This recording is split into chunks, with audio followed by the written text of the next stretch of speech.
Masjid Al-Aqsa bermaksud masjid yang jauh.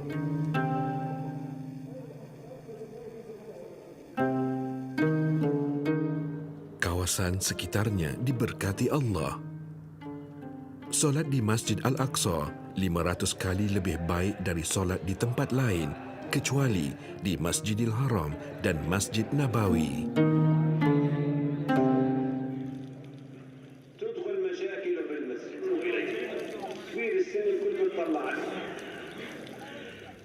Suasana sekitar Masjid Al-Aqsa hari ini jauh berbeza dengan suasana di malam Isra' dan Mi'raj. Ketika baginda solat bersama para anbiya, tidak ada binaan menyerupai masjid seperti yang dilihat hari ini. Bahagian dalam Masjid Al-Aqsa mampu memuatkan lebih 1,000 jemaah. Jemaah selebihnya menunaikan solat di sekitar masjid. Pada hari Jumaat, bilangan jemaah boleh mencecah hingga 10,000 orang, terutamanya ketika bulan Ramadan.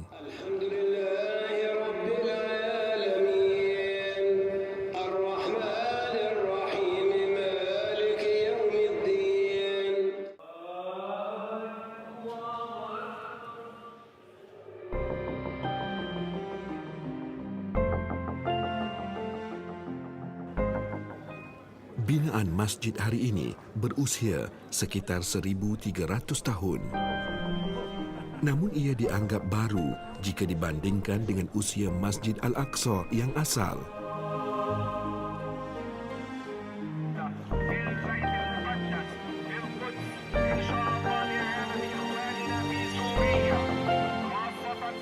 Bangunan masjid hari ini dibina selepas kewafatan Rasulullah sallallahu alaihi wasallam, iaitu ketika era dinasti Umayyah. Sementara Masjid Al-Aqsa yang asal terbina seawal zaman Nabi Adam alaihissalam. Namun, tapak asal masjid itu tidak diketahui. Ia lenyap di telan zaman.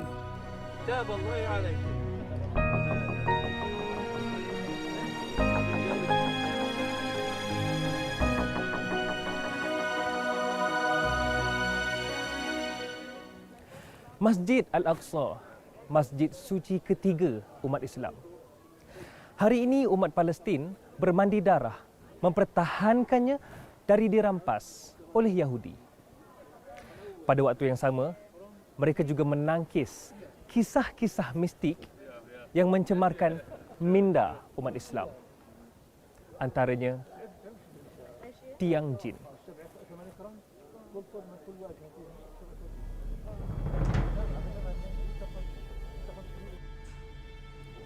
Di bahagian lama Masjid Al-Aqsa, terdapat tiang sebesar 2 pemeluk dikatakan tinggalan jin dan digelar tiang jin.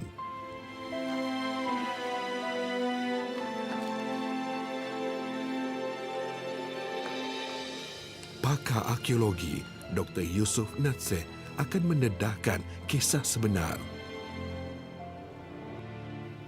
Kaitan jin dengan Masjid Al-Aqsa tidak didapati dalam Al-Quran atau hadis sahih. Malah kajian sains juga tidak diperolehi.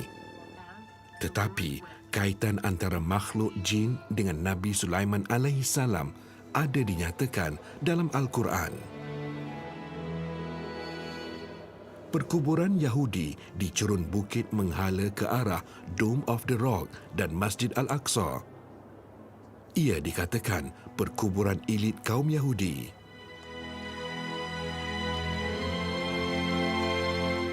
Kaum Yahudi serta umat Islam mengetahui sejarah Nabi Sulaiman alaihissalam membangunkan kota Baitul Maqdis.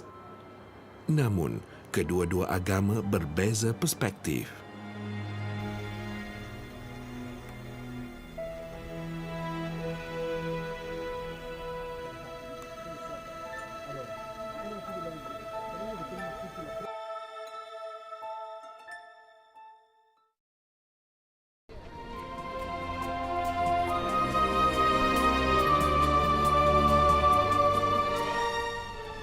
Kaum Yahudi mendakwa Nabi Sulaiman pernah mendirikan kuil mereka di tapak Masjid Al-Aqsa hari ini.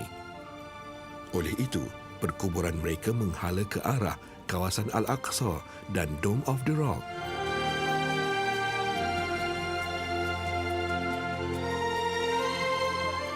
Upacara pengkebumian sedang berlangsung. Mereka mahu bersemadi menghadap kuil yang didakwa dibina oleh Nabi Sulaiman alaihissalam.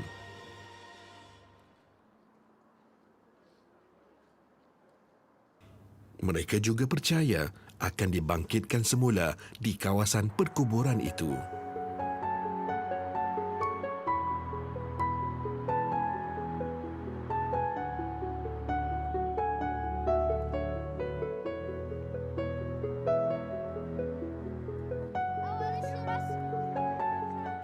Perspektif Islam, Nabi Sulaiman alaihissalam membangunkan Baitul Maqdis dan membina semula Masjid Al-Aqsa. Bagaimana baginda membinanya serta di mana binaan itu tidak dapat dipastikan.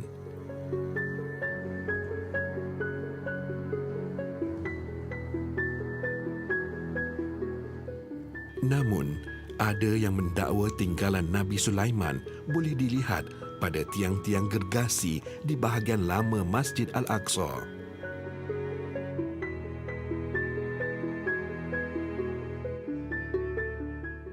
Tiang-tiang itu dikatakan dibina oleh jin atas arahan Nabi Sulaiman alaihissalam.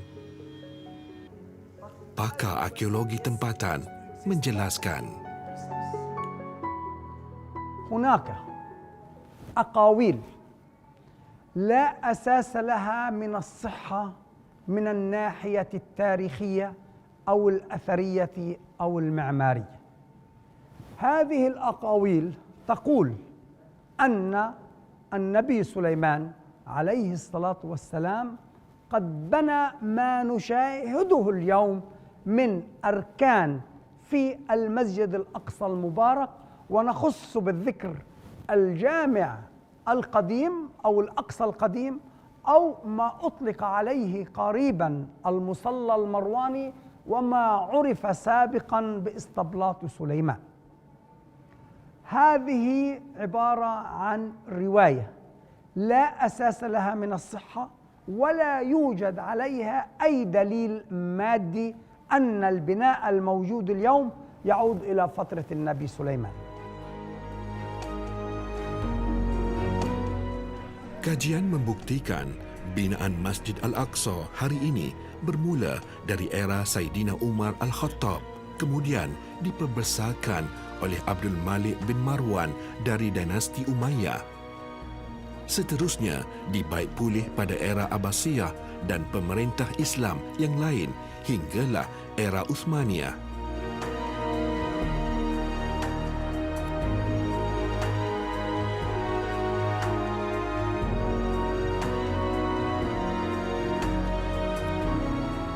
Masjid Al-Aqsa pernah mengalami kerosakan besar dilanda gempa bumi berulang kali.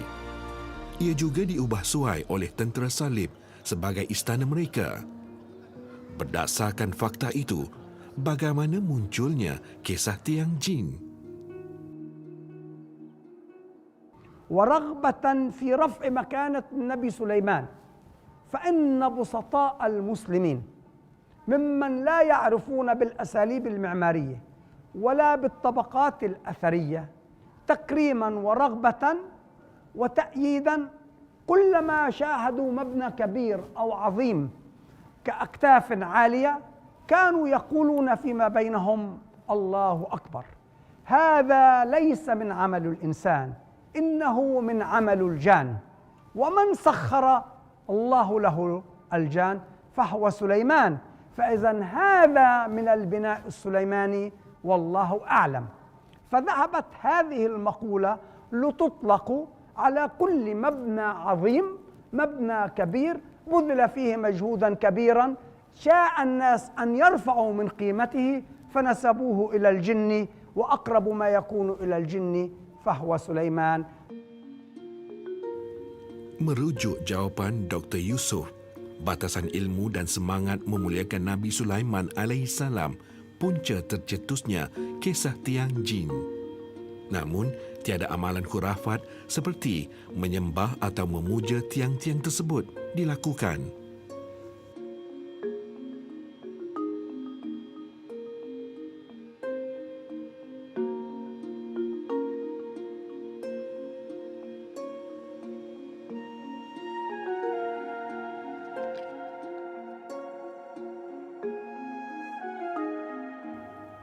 Selepas pembukaan kota Baitul Maqdis oleh Saidina Umar, bilangan umat Islam yang hadir ke Masjid Al-Aqsa semakin bertambah. Tiang-tiang besar dari Empire Rom diguna semula untuk menyokong beban para jemaah di bangunan baru. Ruang ini dikenali sebagai Masjid Al-Aqsa Lama. Ia tapak masjid yang dibina oleh Saidina Umar Al-Khattab. Bahan asasnya adalah kayu. Penggunaan batu dan tiang-tiang besar dilakukan selepas zaman Khalifah Umar, bertujuan menyokong struktur masjid yang baru.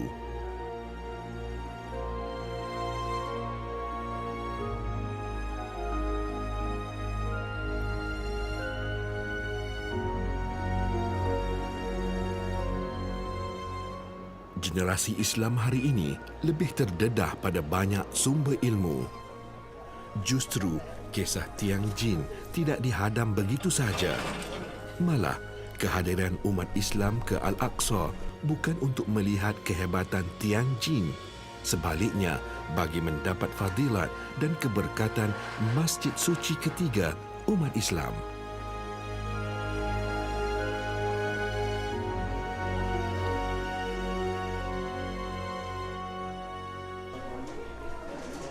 Kami kemudian dibawa ke kawasan penganut Kristian di dalam kota lama itu.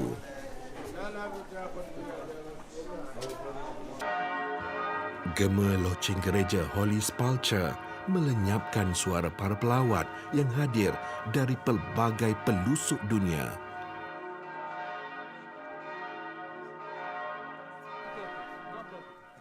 Di hadapan pintu masuk, kumpulan pelancong Muslim bergambar dengan kunci pintu utama gereja Holy Sepulchre.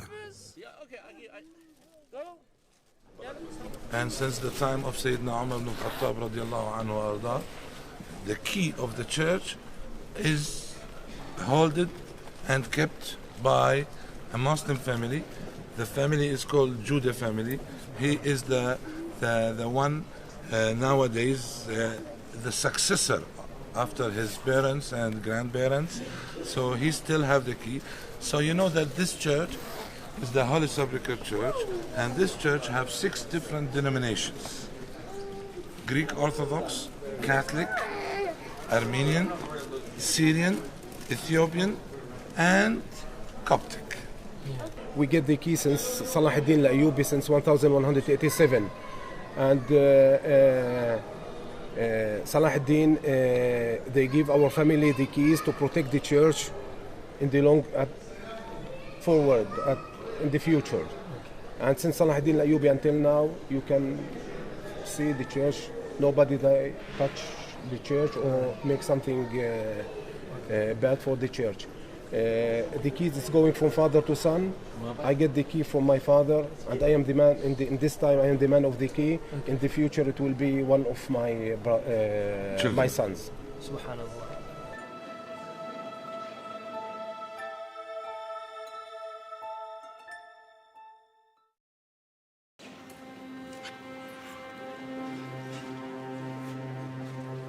Batu tempat membersihkan tubuh Yesus sebelum dikebumi. Tumpuan utama pengunjung ke gereja itu. Gereja Holy Sepulchre dibina oleh Maharaja Konstantin, pengasas kota Konstantinopel di Turki. Ia dibina sebelum kelahiran Rasulullah sallallahu alaihi wasallam lagi. Ketika Saidina Umar Al-Khattab membebaskan kota Baitul Maqdis dari penguasaan Byzantine, gereja Holy Sepulchre beroperasi seperti biasa tanpa gangguan. Bagi menjamin keharmonian aliran mazhab Kristian yang menjaga gereja itu, kunci pintu utama diamanahkan kepada keluarga Arab Muslim Al-Nusaibah. Pada era Salahuddin Al-Ayyubi pula, keluarga Nusaibah dibantu oleh keluarga Jaudeh memegang amanah membuka dan menutup pintu Holy Sepulchre hingga hari ini.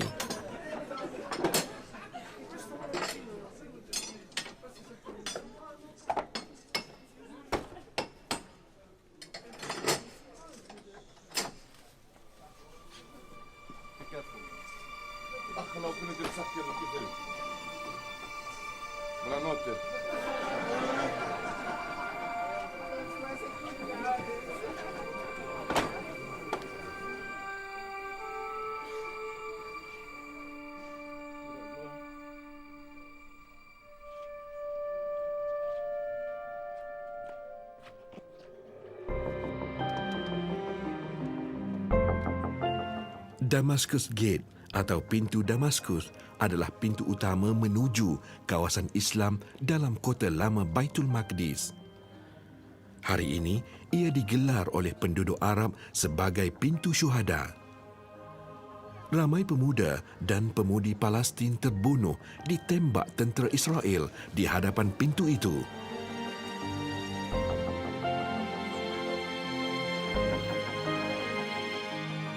Kaum Yahudi tidak selesa melintas di kawasan komuniti Arab yang padat. Tetapi para pelancong gemar melihat keunikan susun atur dan cara hidup masyarakat tempatan di sudut laluan kota lama Baitul Maqdis.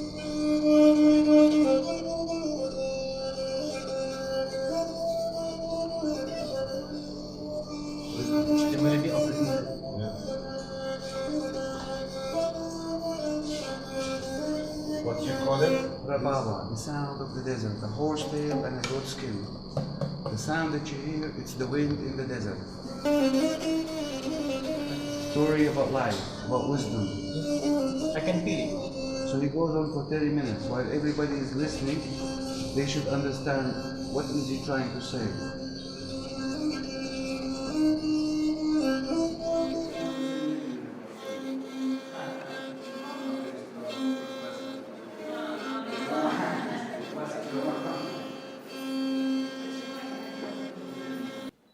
Okey, nampaknya saya dipakaikan oleh Khalid replika peralatan peperangan ketika zaman Mamluk. Memang agak berat, tapi bayangkanlah, inilah yang dipakai oleh pahlawan zaman dulu. Binaan di perkarangan Al-Aqsa adalah tinggalan dari pelbagai era dinasti Islam. Bermula dengan Khalifah Umar Al-Khattab, seterusnya dibuat penambahan oleh Khalifah kelima, dinasti Umayyah, dan kemudian diambil alih oleh dinasti Abbasiyah.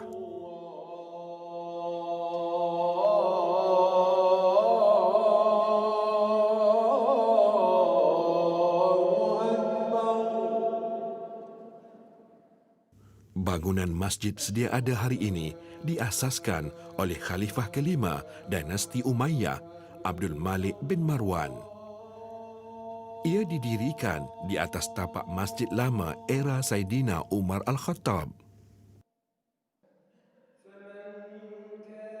Pada awal kurun ke-11, dinasti Abbasiyah ditewaskan oleh tentera Salib. Lebih 80 tahun bangunan masjid itu dijadikan istana Panglima Perang Tentera Salib.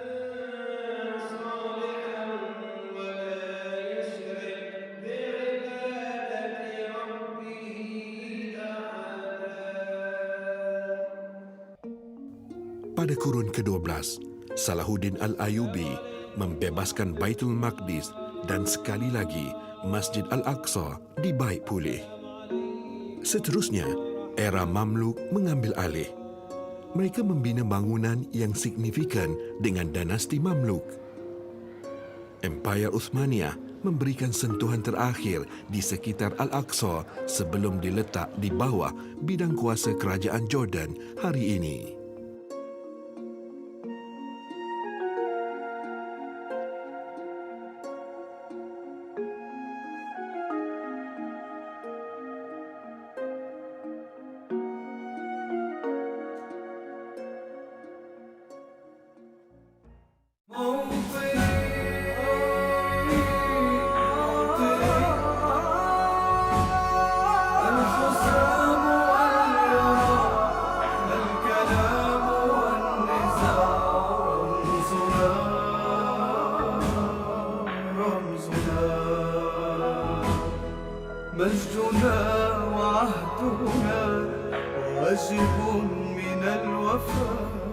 حسنا